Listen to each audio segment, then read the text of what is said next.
For those of you that don't know me, my name's Danielle Scogan, and I'm going to be leading you through the presentation today. So I work in a liaison position with Canadian Humanitarian and REALgirl or SERniña. So the key focus of my area of expertise in my work is girl empowerment and gender equity. A little bit about me: I lived in Guatemala for 6 years, where I co-founded the girl empowerment organization SERniña, which is a branch of the REALgirl Foundation. I co-founded it alongside the REALgirl creator, Anea Bogue. And then I moved back to Canada a couple years ago and joined the Canadian Humanitarian team to help develop their programs overall and also bring more girl empowerment and gender equity programs to their centers in Ethiopia and Malawi. So that's a little bit of my background, and you'll see it coming through throughout the presentation. Again, just in case you weren't here before when I said this, we are recording this session. So if you don't want your video feed in the recording or your name for whatever reason, don't hesitate to turn off your video and keep your video off.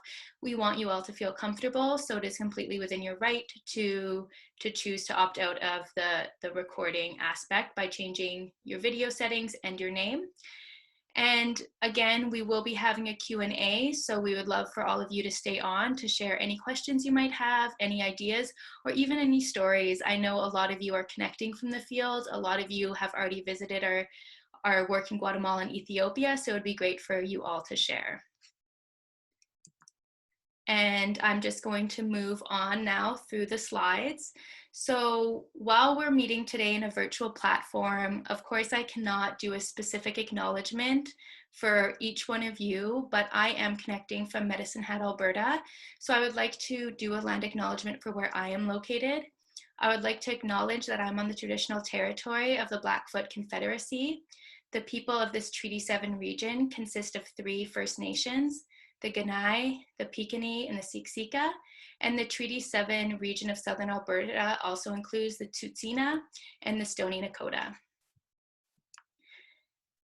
And I'm also just going to ask my trusty little tech team in WhatsApp just to confirm that the slides are going through. I think we've all had some webinar lapses before, so I just want to make sure you are not all stuck on the introduction slide for the next 30 minutes. So I also want to acknowledge that though for many people around the world, Women's Day is this day of celebration to really, celebrate the women in your life and show love for them. And though that's a really beautiful step, in Guatemala, especially, which is one of our partner countries, as I said, the 8th of March does represent a day of grief, sadness, and deep injustice. Today marks the 4th anniversary of the Virgin of Assumption Safe House tragedy, where 56 young girls were locked in a room and burned alive. The room caught fire and they were not released. That was a home that was under the care of the government. There were police and shelter personnel present the entire time, and 41 of those girls died. Having been working in Guatemala at the time of this event, I want to share the ongoing outrage, pain, and grief that still permeates all of Guatemala's society, especially on this day. So I wanted to make sure that we take some time to acknowledge the tragic history that this day has.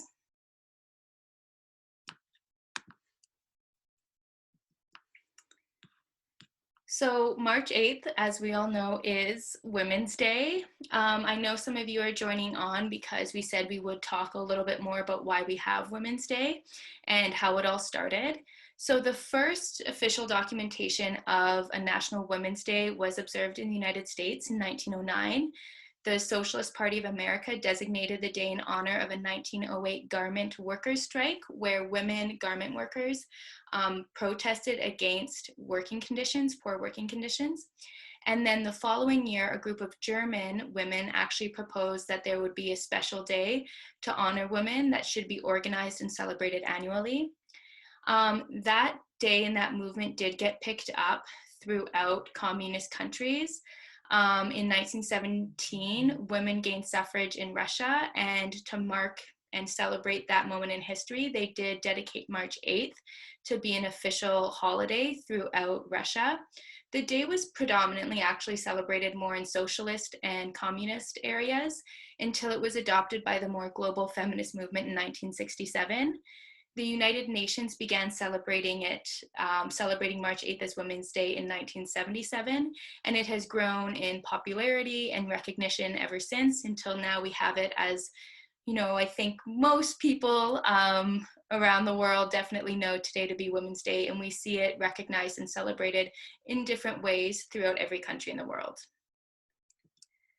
So why do we have Women's Day? This is something that I really wanted to speak to. I'm quite passionate about the reason why we have Women's Day. I think a lot of people now with, Women's Day being very commercialized, use it as a day just to show extra love for the women in your life, maybe get a funky shirt or a card. And though all of that is good and well, and it's great to recognize women in your life, the real reason why we have Women's Day is much deeper than that. And I think it's important to continue to focus on the root reasons why we need a day like Women's Day.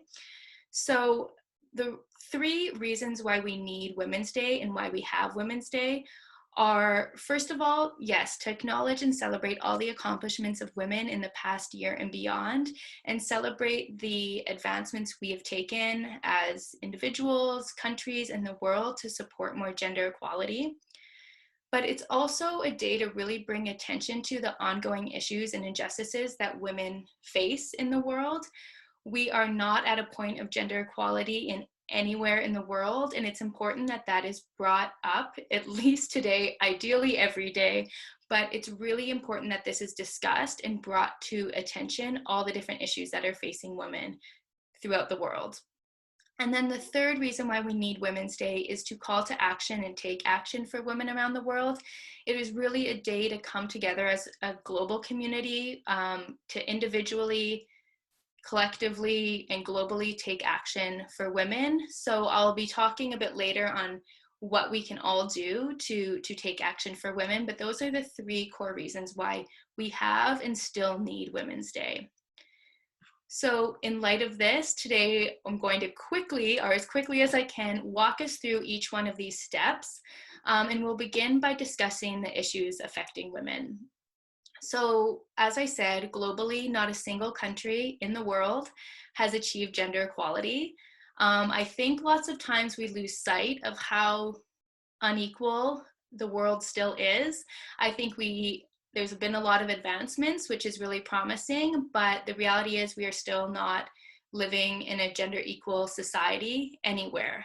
Scandinavian countries like Iceland, Norway, Finland, and Sweden definitely lead the world when it comes to progress towards closing the gender gap, but even they still aren't there.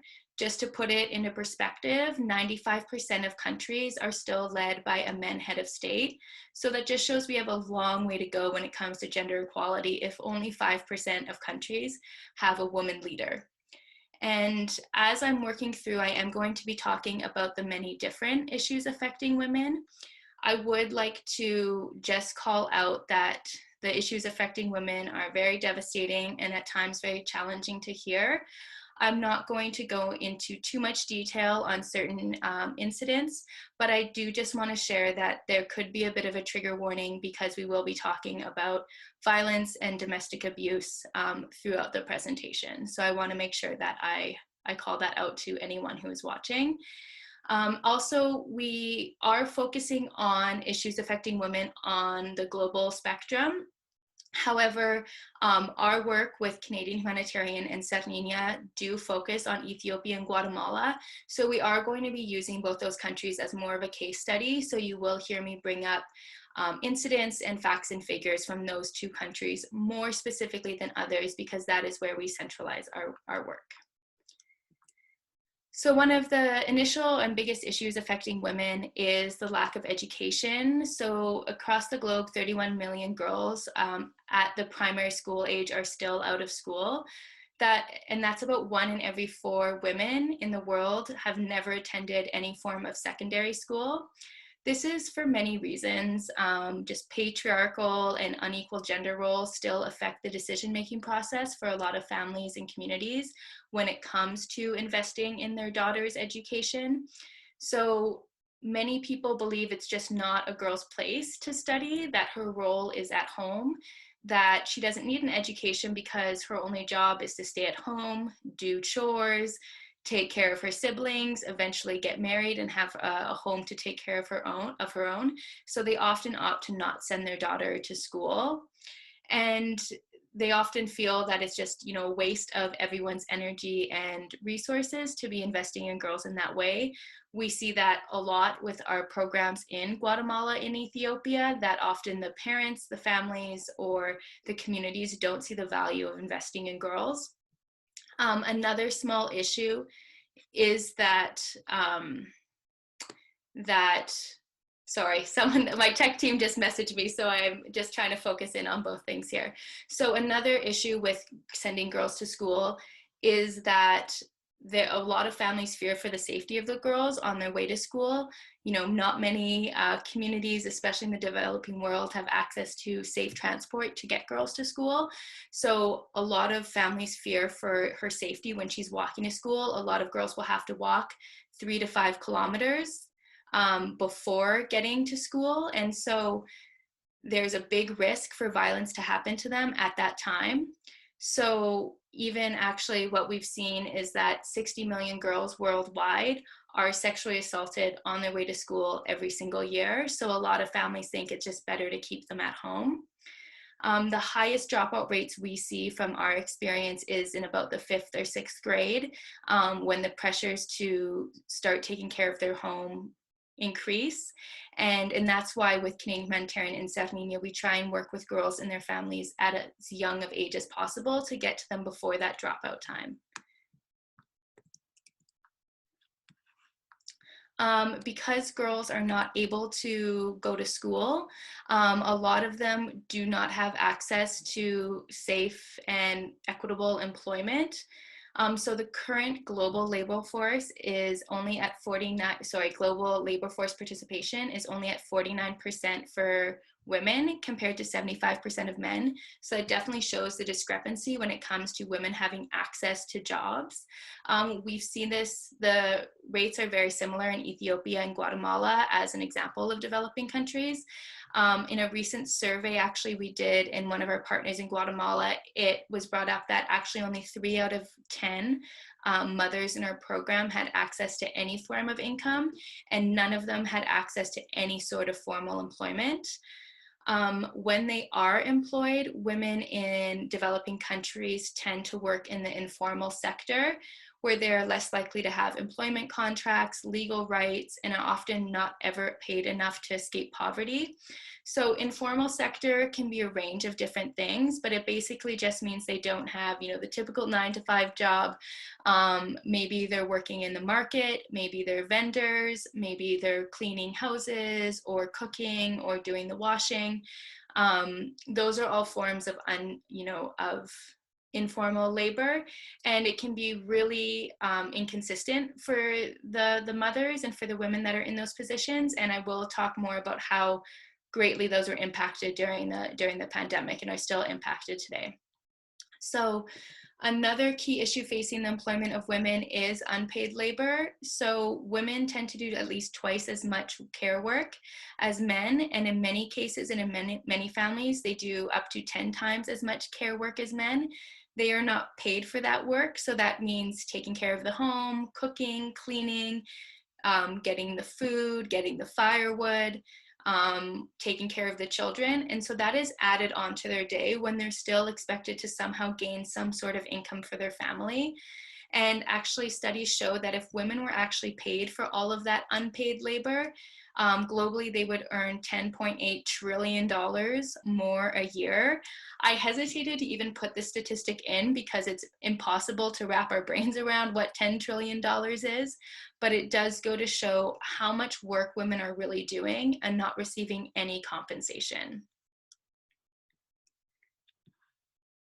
And because women don't have access to employment, because they don't have access to education, we do see increased levels of poverty and increased levels of vulnerability. Women are more likely to be living in poverty over men. I know I've been speaking a lot about in developing countries, but this is also true in more developed countries as well. In fact, in Canada, 1.5 million women are living below the poverty line and are not able to take care of themselves or their family, and are heavily reliant on social services and often end up living on the street because of a lack of social services. Because they are more likely to be living in poverty, as a result, many women are forced to resort to risky and life-threatening income earning situations, such as working in the sex trade industry. Unfortunately, we are seeing that even increasing in COVID-19, and we have, this is more than a statistic for us at Canadian Humanitarian and SERniña. Some of the mothers and the guardians of the children in our program are working in the sex trade. And actually just this last year, we found out that one of the women guardians of a child in our Ethiopia program who was working in the sex trade, one of her clients refused to pay her. And when she asked for payment, he actually beat her up with a pipe and broke her legs and her ribs. Her children were in the vicinity and exposed to this horrific incident, and she had to be taken to the emergency and was hospitalized to be cared for her injuries, and obviously the ongoing psychological trauma that she is going through and her children is very severe. And she did not choose that way of life. She did not choose to enter into that work. It was forced in a sense of desperation for to provide for her family.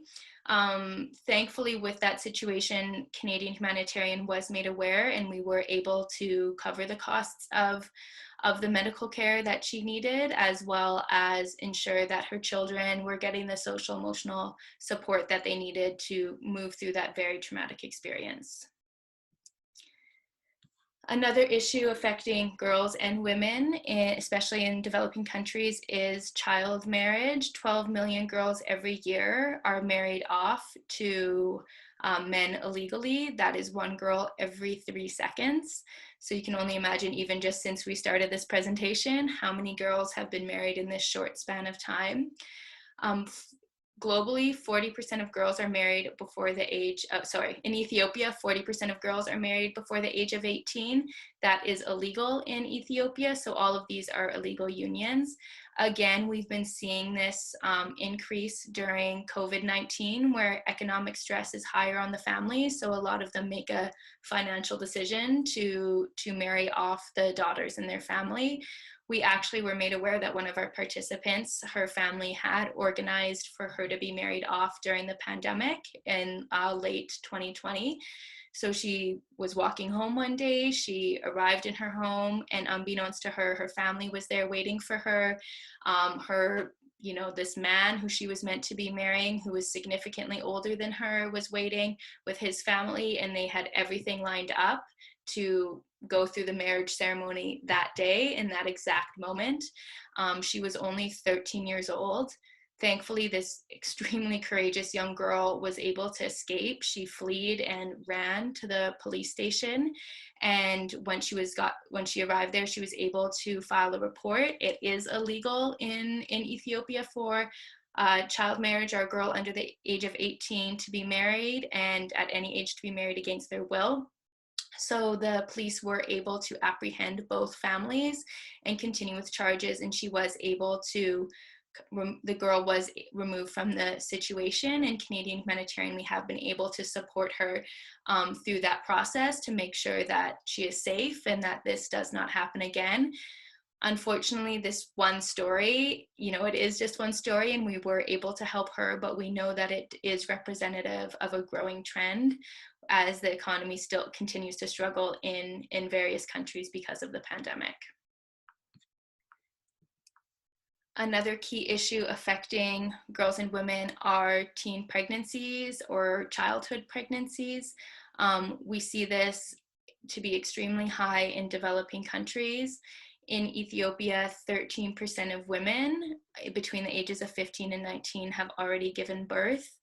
And in Guatemala, in the past year, a young girl became pregnant every 5 minutes. So it is a huge issue affecting the empowerment of girls and women once they become pregnant. It is most likely that they will have to drop out of school.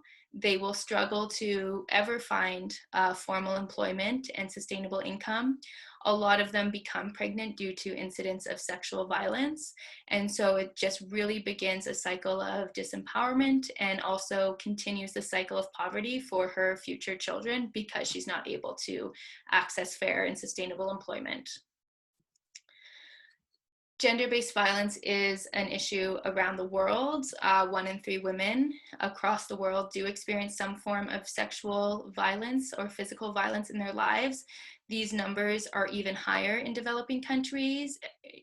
In a recent study, we found that 7 out of 10 women in Ethiopia have experienced some form of gender-based violence. So more than half the women in the country have experienced a form of gender-based violence. I think we'd all like to think that this is a problem that is very far away, but it's not. Even in Canada, more than once a week, a woman is murdered by her intimate partner, so a boyfriend, a husband, fiance. So this is not just a problem that we see in countries that are far away. It's still very much an issue here at home. Unfortunately, children are not immune to this issue. A lot of them are seeing the abuse happen in their homes, and often they're even the victims. In recent assessments that we've done in Guatemala, we find that 1 in 4 girls in our programs has been a victim of violence, and our programs are targeted at girls under the age of 12. And almost all of the girls and boys enrolled in our program have been exposed to violence in some way. As hard as those numbers were to hear, they also do represent the issues affecting women kind of in the best of times, pre-pandemic. Since the outbreak of COVID-19, women and girls have been the most effective.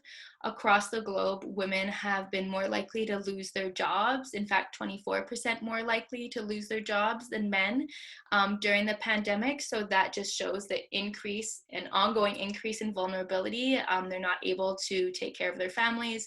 They're not able to provide food for their families. They're not able to ensure the health of their families, and that further increases rates of poverty. We saw this in a couple different ways from our experience in Ethiopia. There was a big concern for how our guardians were going to be able to provide food for their families. Also, when we shut down our centers, which we were legally required to do to comply with COVID regulations, we were concerned because normally in Canadian Humanitarian, we provide a healthy meal every single day to our children. And without the centers being open and with their mothers, or their guardians not having access to employment, there was a big concern for how they were going to be fed. We were able, through donations, to provide monthly food hampers to each of the 500 families every month until the schools reopen. So we're incredibly grateful and proud of that. But just the day-to-day livelihood of the families that we worked with was at significant risk. In Guatemala, the big focus and concern was housing for a lot of the families. Most of the families that we work with do not own their own property, do not own their own land, and were living sort of in a rental situation in the land. And so when they weren't receiving any form of income, a lot of them were very fearful that they'd be facing this economic crisis and then kicked out of their home or whatever living situation they had. Just overall, women-led households were much more vulnerable due to the pandemic. We also saw an extreme increase in girls dropping out of school. The UN predicts that 743 million girls are out of school internationally due to the pandemic. And for girls growing up in countries such as Ethiopia or Guatemala, it is unlikely that their studies will ever recover. A lot of them might feel too far behind and too delayed in their learning that they can't keep up. As we've discussed, there are already so many barriers facing girls in their education that the pandemic was, potentially enough to permanently disrupt their learning. And then, as many of you have probably heard of the term the shadow pandemic, the increase in gender-based violence is one of the biggest issues that has come out of COVID-19, not only in developing countries, but around the world, a lot of women are experiencing much more violence than they had in the past, for multitude of reasons. First of all, the increased level of stress on families can contribute to increased aggression and increased outbursts. And additionally, women are literally locked in their houses, women and children, with a potential abuser. So I think when we hear gender-based violence, we often think of something happening on the street or something happening in a business place of work. But the reality is, globally, the majority of incidents of gender-based violence do happen in the home. So during the lockdowns, many women and children were literally locked in with their abuser. Actually, in Guatemala, just to put it in perspective, 89% of the gender-based violence cases do happen within the home and family. So we were deeply, deeply concerned about the well-being and safety of the girls enrolled in our program during that time. And still today, even though things are starting to slowly reopen.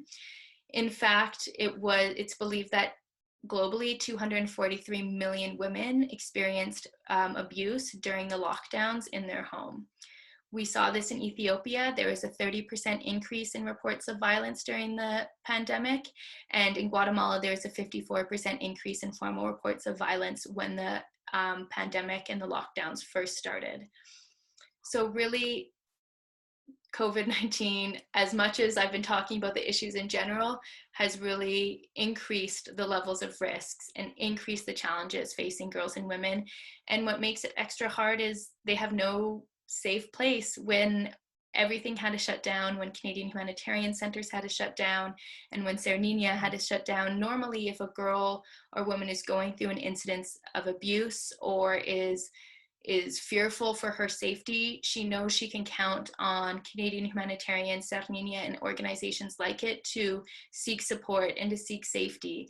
And that, lifeline, that network of support was significantly cut off during the pandemic. And we're incredibly grateful that now we're able to become more and more present again in the lives of the women and children in our centers. But that was an increased challenge. We did everything we could, from sending, staff on motos to houses to weekly phone calls to make sure that we were staying connected. But the reality is, when girls normally come to our centers or go to school to feel safe and have an escape from situations of violence, those were really shut down. So the numbers can be pretty bleak, and I know that they're really hard to hear. Just on a personal level, like, this is what I do every day, is write about this, research this, talk about this, and it doesn't really get any easier to see these numbers or to hear these stories. So I think it's important that we talk about some other numbers and talk about some of the potential of having a Women's Day and investing in girls and women. There are many reasons to invest in girls and women, but I'll try to narrow it down just to 3. So first of all, investing in girls and women, if it wasn't obvious from my initial presentation, it is definitely the right thing to do. Women's rights are human rights. Women have the right to, and children have the right to live lives free of violence. They have the right to reach their highest potential. They have the right to pursue any of their goals and any of their dreams, just like the men and boys in their lives do. So it is incredibly important that we recognize their human rights and we do this just because it is critically needed and the right thing to do. But even beyond the, social need to invest in girls, there's also an economic one, that when we invest in women and girls, the whole world really benefits. When women do better, everyone does better. Better educated women tend to be healthier. Then they participate more in the formal labor market. They're able to earn more money. They are proven to give birth to fewer children, and then marry at a later age. And also, they are more likely to reinvest in their families and communities. In fact, studies show that when women earn money, they reinvest 90% of what they earn into their families and into their communities.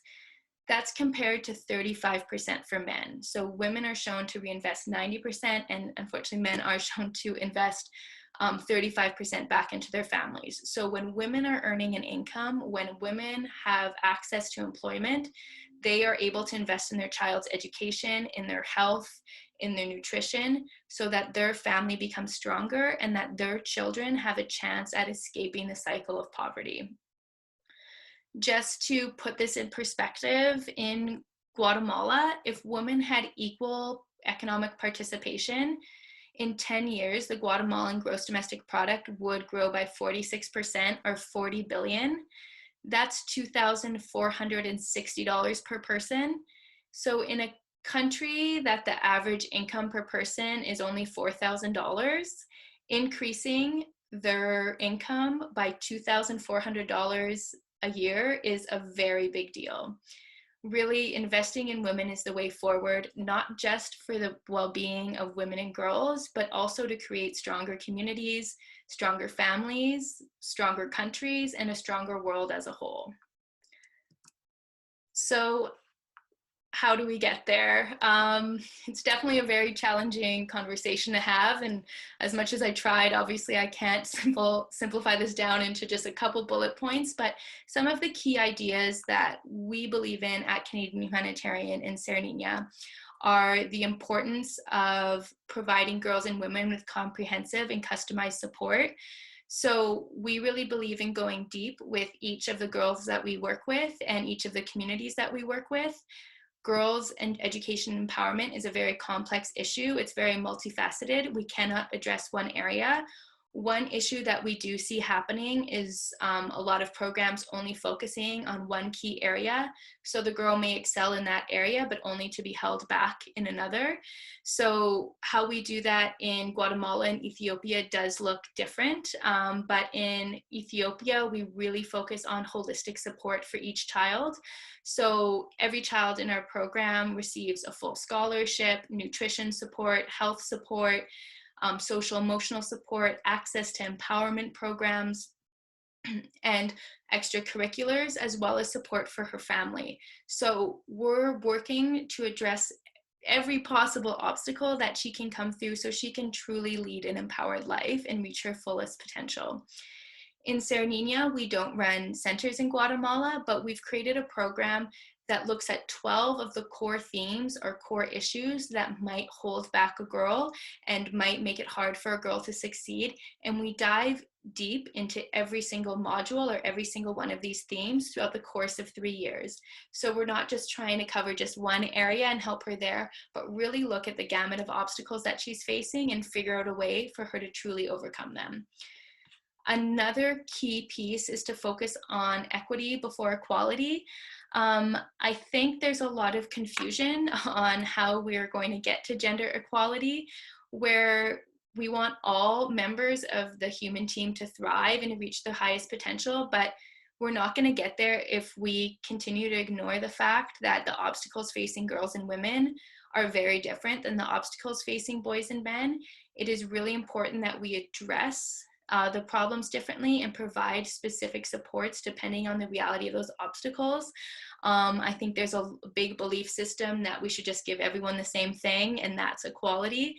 And eventually that is what we want, but to get there, we need to focus on equity, which means giving each individual group the precise resources and supports they need to overcome the specific obstacles that they're facing in life. What we like to say here is that, equity brings equality. We cannot achieve gender equality if we don't look at gender equity. That means that it might mean that we're giving boys and girls different supports, or we're approaching the topics differently, because the reality is their lived experiences and their obstacles are different, and it doesn't serve anyone to deny it. It's also important that we look at every issue with a gender lens. I think a lot of times, especially in international development, everyone has their women's programs or their girls' programs, and that's where we're really looking at gender equality and issues affecting women, but then all the other programs are just very standalone. And it's important that no matter what we're doing, whether it's in the international development sphere, or even in the for-profit in North America sphere, that we look at how gender plays a role in each problem and has the potential to further benefit each solution. So really looking at different situations and trying to figure out how gender plays an important role and how women might be, have increased vulnerabilities or increased obstacles, even if it's something that doesn't seem that gender related. And finally, a big piece, a big value for us at SERniña and Canadian Humanitarian is the inclusion of boys and men in our work towards having gender equality. We believe you cannot advance with only half the population, and the reality is men do hold positions of power. Without their involvement and authentic support, we could be greatly slowed down in our ability to achieve gender equality and also our progress towards the empowerment of all women. What we need is for everyone in the community and everyone in the family to authentically believe in the importance of investing in girls and women and to really be bought into the idea. And this means including boys and men throughout the entire process. I'm trying to be conscious of the time, so I'm not going to dive too deep into this, but I did want to talk about how we do provide support in Ethiopia and Guatemala. As I said, that is our core focus areas. So how we embody those 4 steps in Ethiopia, as I said, we provide holistic support through scholarships, tutoring, and food.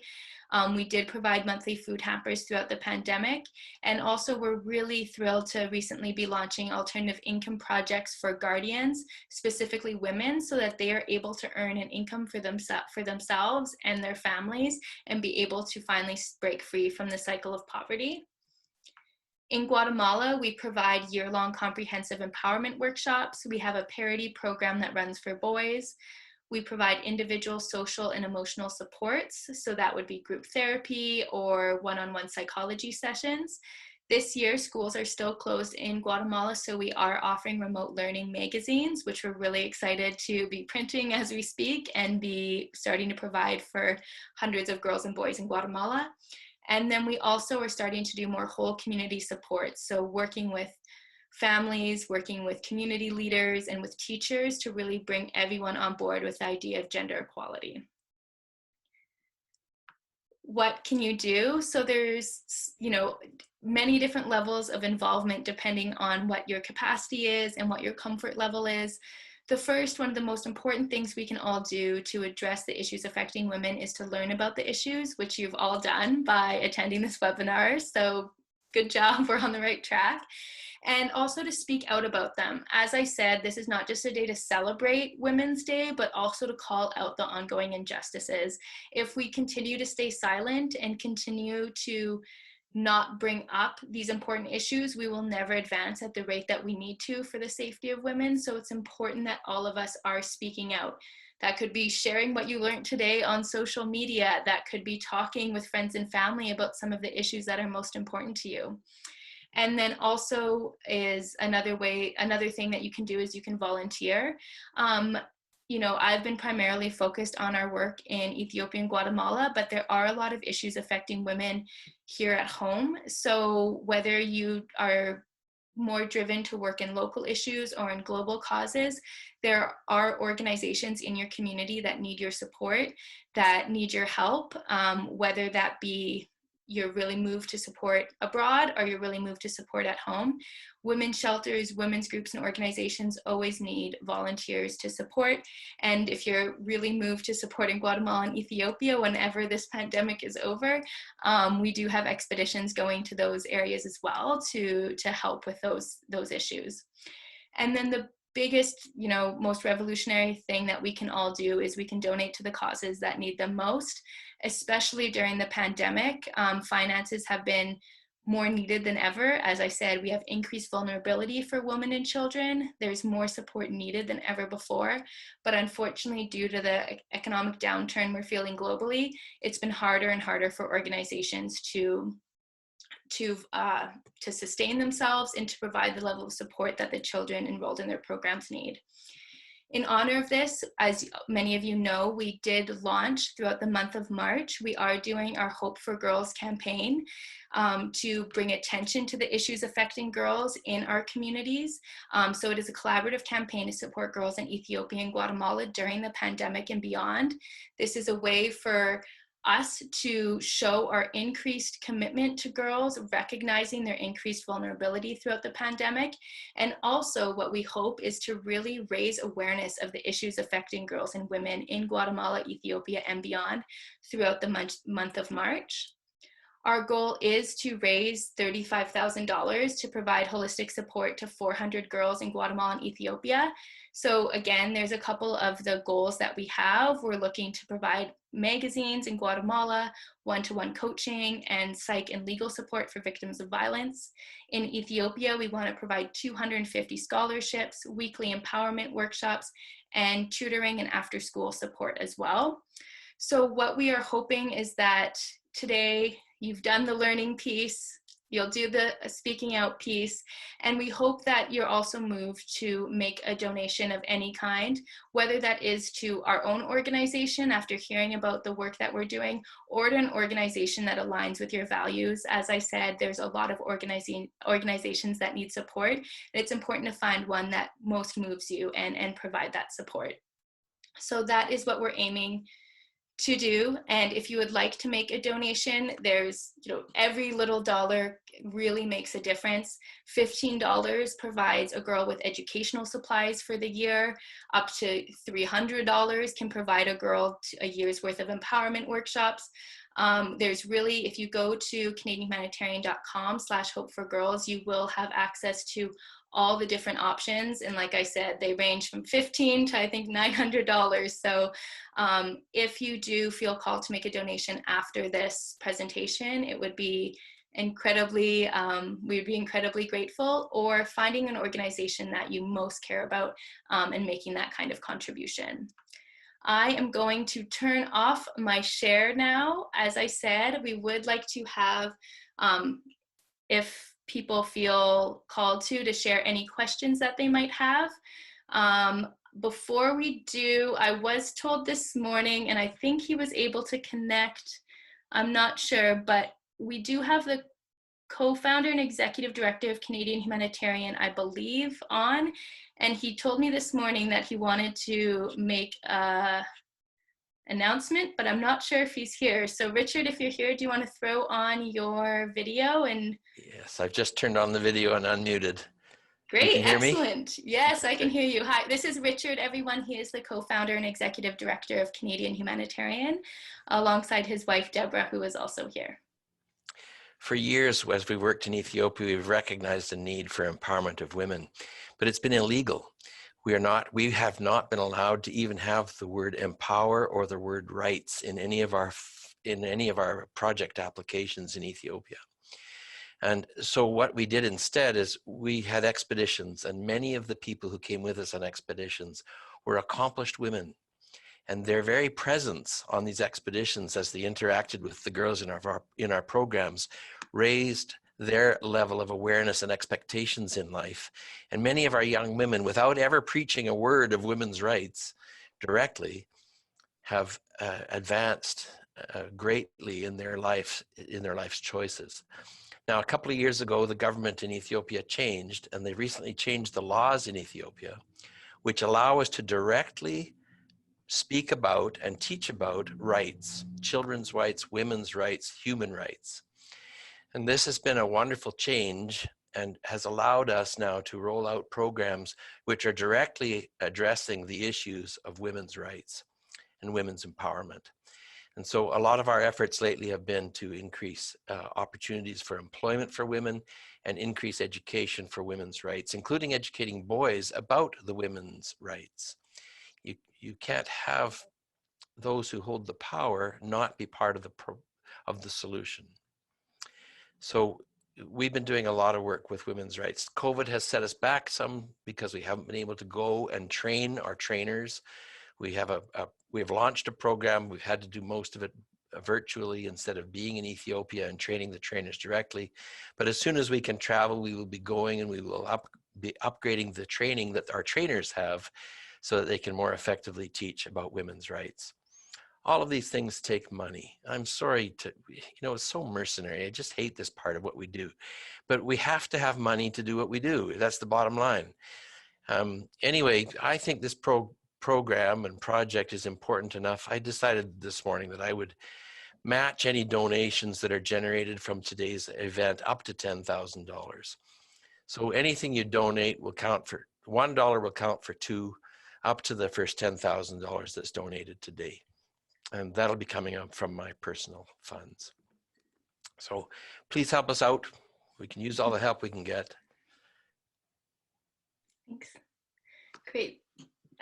Thank you so much, Richard. That was definitely a surprise that I found out about this morning. So it was definitely an amazing way to start Women's Day, that's for sure. And just Richard, your ongoing generosity through tireless commitment to the girls and women in the programs and this generous donation is incredible. So I wanted to kick off the Q&A with that, and obviously having Richard share from his experience of working and supporting in Ethiopia for over 25 years, we're looking at 27 maybe, has been great. So if you would like to make a donation, I did put the link in the chat, and we are keeping this open. And I would just love to know if I threw a lot of, okay, so there is a question in the chat.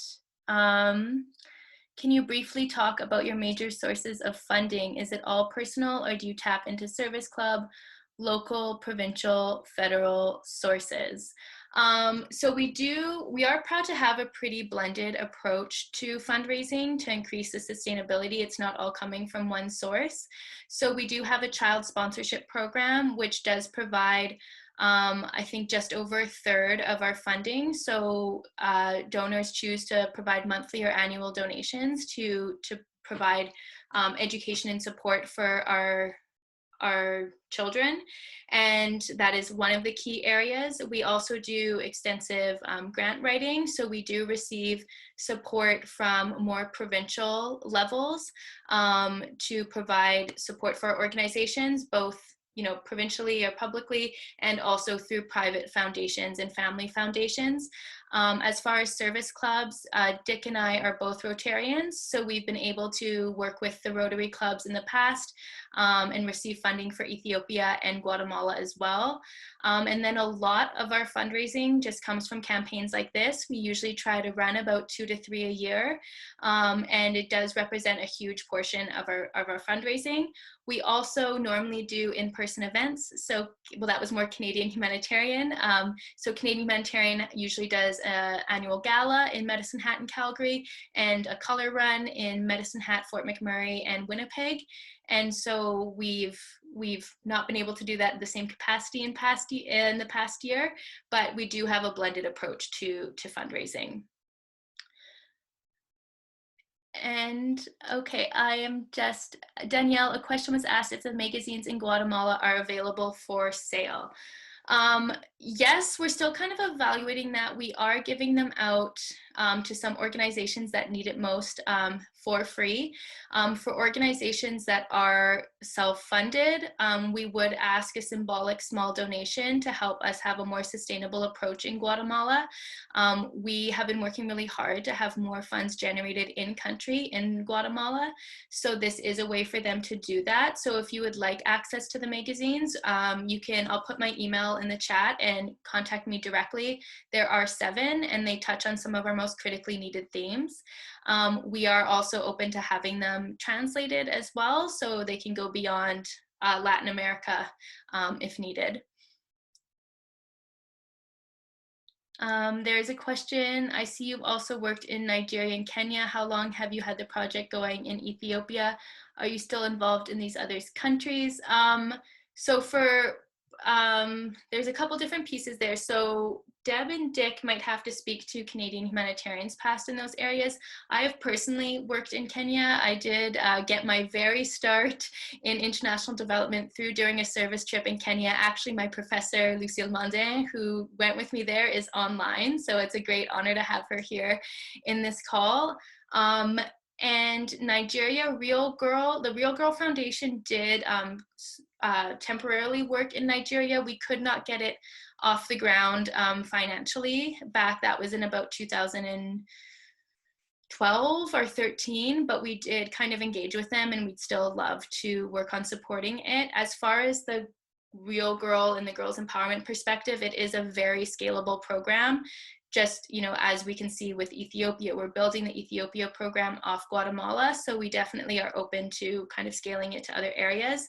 I'm not sure if Richard, if you have experience that I'm forgetting in Nigeria and Kenya that you want to speak to. No, we haven't worked in Nigeria or Kenya, Danielle, but we have worked in Uganda in the past. We no longer work there. And we currently work in Malawi. So we work in the two African countries of Malawi and Ethiopia, and then Central America in Guatemala. Thank you. And then Barbara Young, who I know from the Rotary, asked about commenting on putting our information on Rachel.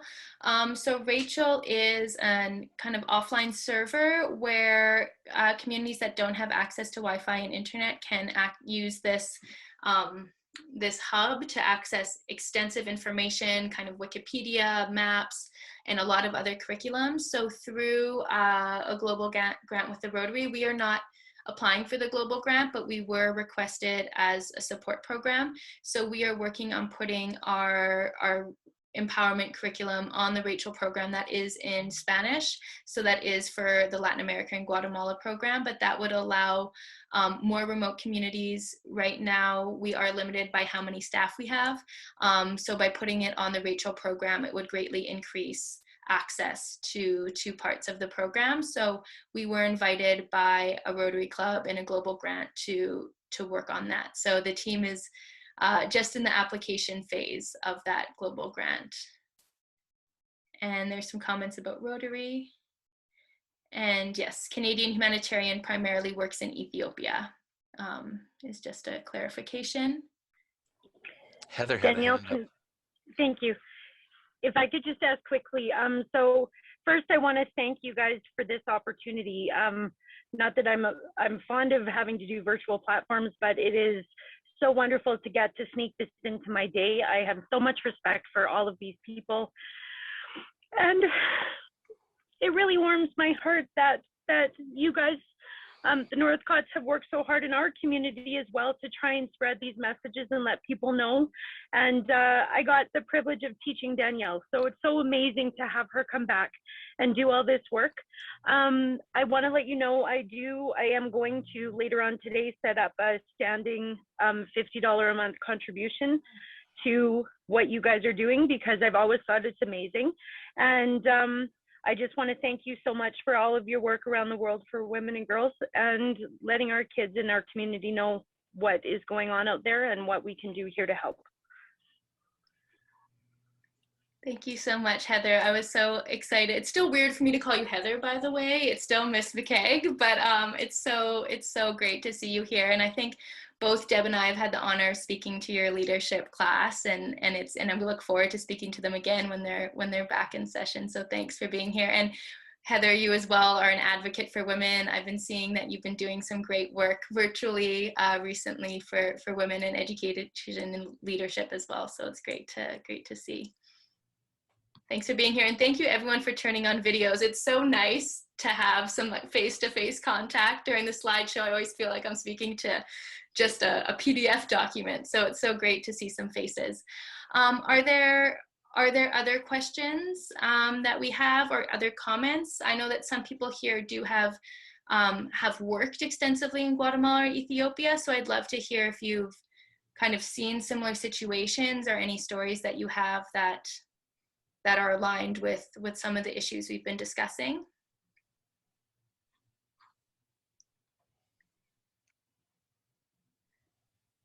Hi, Danielle.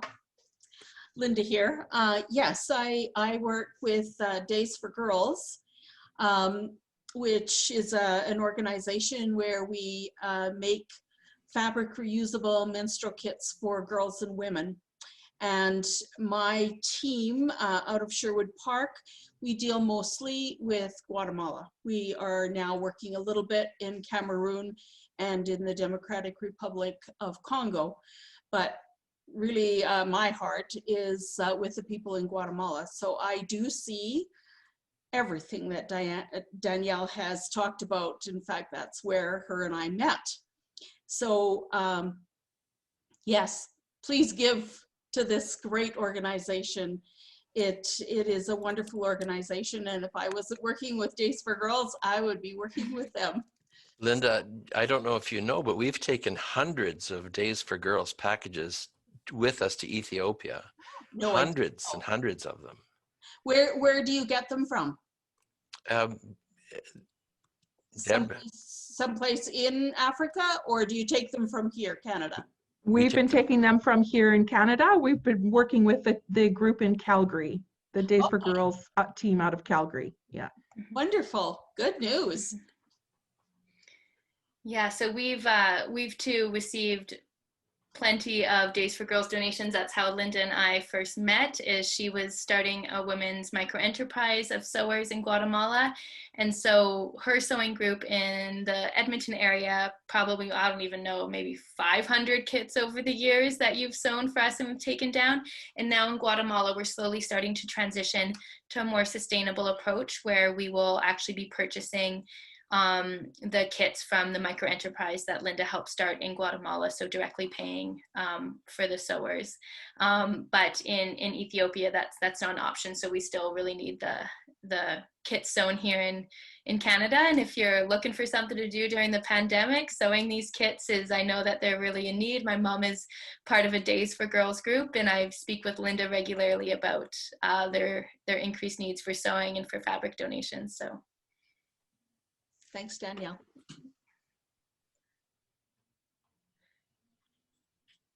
Great. And I saw that Deborah just put in a comment that I will, reiterate. There are some questions about religious or political affiliations. Both organizations, Canadian Humanitarian here in Canada and both of our organizations on site, as well as REALgirl in the United States, are non-religious and non-political. We have no religious teachings in any part of our programs. We fully respect the religious backgrounds of all of our students and all of the communities that we serve. And yes, there's a comment that a lot of the international work does seem to be religious and politically affiliated, and we do see that, and we do see that with a lot of funding opportunities too. I don't want to misquote myself, but that is an obstacle for an organization like Canadian Humanitarian, that we don't have a religious affiliation by, the values that we want to have when it comes to international development, but it does cut us off from a lot of funding available, which does require religious messaging to be part of your work. And because, as a value, we don't include that, it does make it harder sometimes to fundraise when it comes to international work, where a lot of the funding is tied to having a religious message.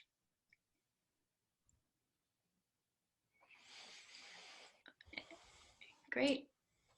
And there's a lot of comments coming in. This is great. So the Hope for Girls program is a campaign that we're really pushing throughout the month of March. So if you don't already follow Canadian Humanitarian and SERniña, please do. We're going to be sharing a lot of stories. We're going to try and even do some Facebook Lives with some of our team members in the field. So we'll see how the internet cooperates with that initiative, as well as sharing a lot of updates of how the program's going. Our big fundraising push is happening during the month of March. But our work with girls and women is ongoing. Like I said, we're hoping to get the program fully funded in March, but the program itself will be running for much longer than that. And you can stay in contact and through following our social media pages.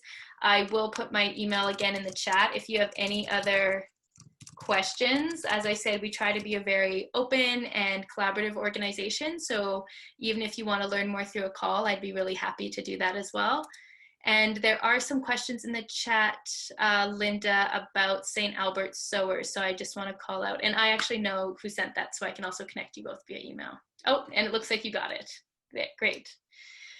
Okay, if there's no more questions, I'm going to wrap this up. We're at 1:02, which I think is pretty close to the timing. So thank you all for being here. I'm just so moved by the commitment and the interest in learning on the part of everyone. One thing that I've really shared with Deb and Dick since coming here is how moved I am by even Canadian Humanitarians following the heartfelt support that everyone has, and trust in the programs is really incredible. So it's an honor to be part of the team and to be experiencing that. So thank you, everyone.